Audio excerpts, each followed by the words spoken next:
आज finally complete हो गला आमर कार्तिक पूर्णिमा स्पेशल आर्ट। तो चलतु आम ए रंग भरी नवा। मुझे जेहेतु नाइट्र व्यू आनी तो गोटे डार्क कलर देती आठ किसी सैंड्र माने जमती बालीर किसी मुझे टेक्सचर ऐड करुचे।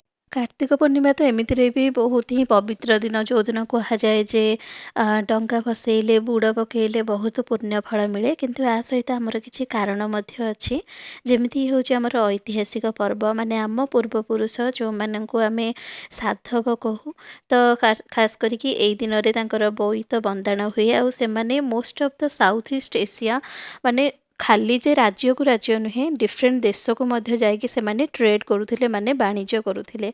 सो माने आमे आम एंसेस्टर को यदि आमे देखिबा तो बहुत किसी शिखिबा को मिलिबो जे आमे भी आगो को बहुत किसी करि परिबा।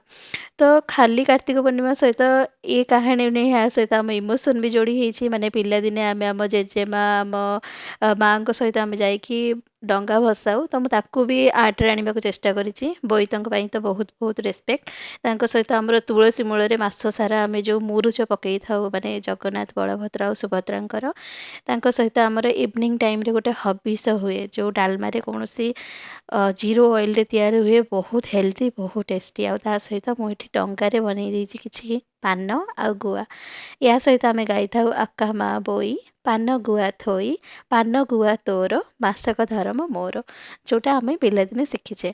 तो ए आर्ट रे माने मो पिलादिन जो जो मेमोरी मोर थिला ताकू रिफ्रेशमेंट सब प्रकार जिनस मुझे आड करने चेष्टा करी आमर मुरुजठू आरंभ करके हबिष पर्यंत माँ डंगा भसाठू आरंभ करके पिलामानकर खुशी डंगा भसा पर्यंत आउ इमेन्स रेस्पेक्ट फॉर बोईत माने बोईत बंदाण पर्यंत मु सब आड करने चेष्टा करी आपण मानक आर्ट केमी लगे कमेंट करके श्योर जनातु। नेक्स्ट आर्ट रे मु कौन प्लान करुँची आप जब बुझीपे तो कमेंट करूँ।